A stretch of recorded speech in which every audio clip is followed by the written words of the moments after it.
Hello you lovely people, and welcome back to my channel, Cook with Joy. For today's recipe video, I'm sharing with you a keto recipe.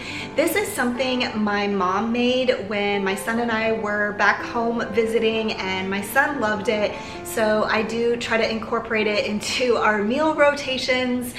It's a very simple recipe, very easy to make, and you can make it in advance, which is what I'm doing today. You can assemble it all and then cook it later whenever you're ready or almost ready to eat it for dinner. So let me show you first what ingredients are going to go into this recipe. Oh, I forgot to mention what it was. It is a chicken broccoli casserole, and it does have cheese in it. So if you have problems with cheese or are sensitive to cheese, then this recipe isn't for you this week. But let me show you now the ingredients in this recipe. Okay, so for this recipe, you will need 1 pound of broccoli florets. This bag's only 9 ounces, but that's okay.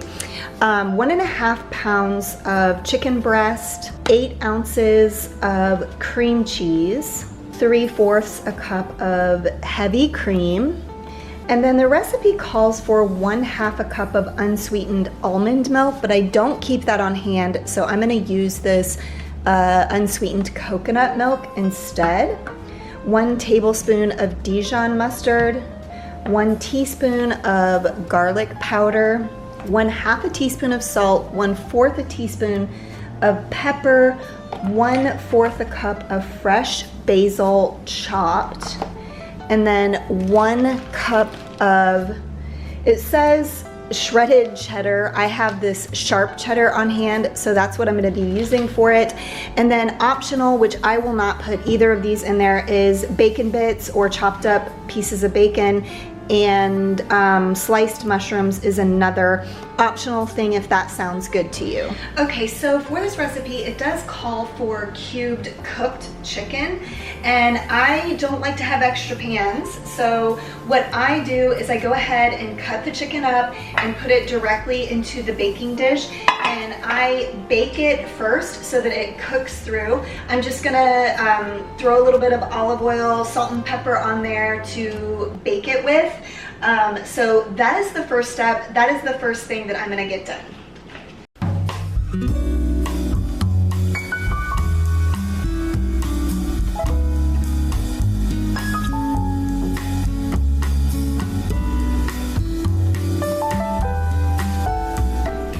While that chicken is cooking, I'm going to go ahead and work on the sauce that's gonna go over it, and that includes the heavy whipping cream, the coconut milk, the cream cheese, the mustard, and the spices, salt, pepper, garlic powder.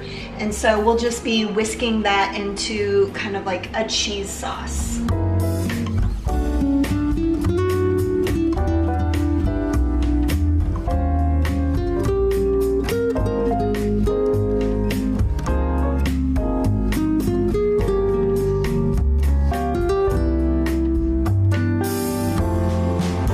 Okay, so this is looking pretty smooth and like a cheese sauce.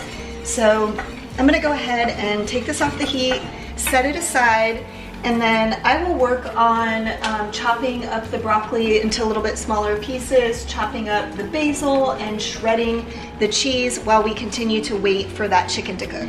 Well, unfortunately, my basil does not look amazing. I left it in the refrigerator too long, so I'm gonna salvage what I can, but I grabbed my dried basil, and I will just add some of this dried basil, and I think I'm actually even gonna add some oregano into this. That's not in the recipe, but I like to doctor up all of my recipes, so that is what I'm gonna do.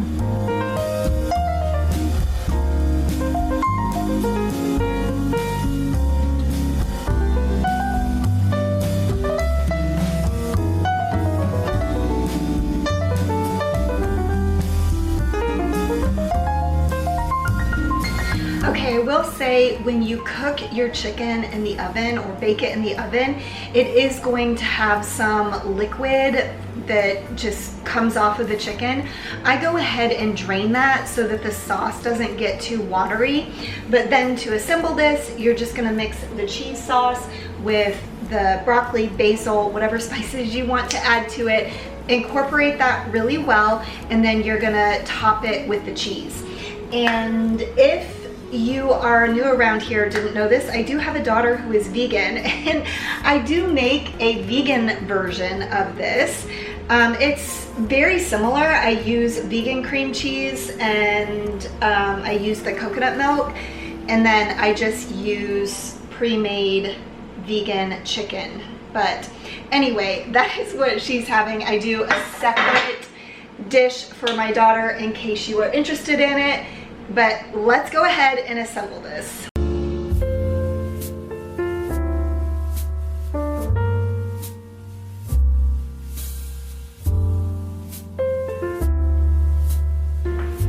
So when you are ready to bake this, you bake it at 400 for about 20 to 30 minutes, or until it starts bubbling and the cheese starts browning. The original recipe says to cook the broccoli by boiling it first, and I don't do that. I feel like it's an unnecessary step. So the other indicator that it's done is that the broccoli is starting to get a little bit more tender. Of course, you will want to leave it in as long as you want as far as like the tenderness of your broccoli. Some people like their broccoli a little bit more al dente. Some people like it very soft. So you'll definitely want to be checking it, and you might even need to leave it in longer than 30 minutes if you want your broccoli super soft. But that is the next step, is putting it in the oven.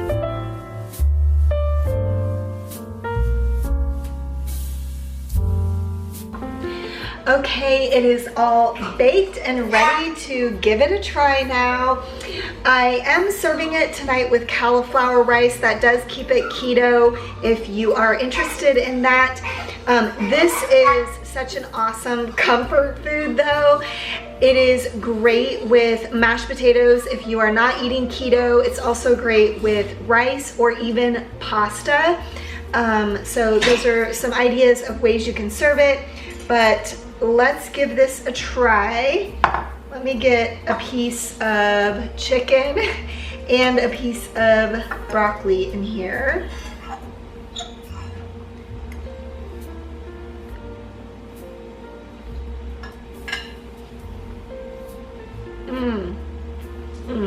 It's so good. It's very flavorful. I don't know if it's the cream cheese or the spices, but it's definitely good. Definitely comfort food. And I feel like I've been sharing a lot of comfort food recipes lately. But anyway, yes, thumbs up for this recipe. Okay, you lovely people, that is all I have for this week's recipe video. I hope you enjoyed seeing how to make this broccoli chicken casserole. Please let me know down in the comments if you are gonna give this recipe a try. And if you are not yet subscribed to my channel, I would really love for you to consider subscribing. If you like this type of content, like alternative diet recipes or healthy recipes, definitely subscribe to my channel. On Mondays, I share grocery hauls, and on Fridays, I share a recipe with you. So if this is something you're interested in, I hope that you might consider subscribing if you're not yet already subscribed. But as always, I really appreciate you watching my video until the end, and I will see you next time. Bye!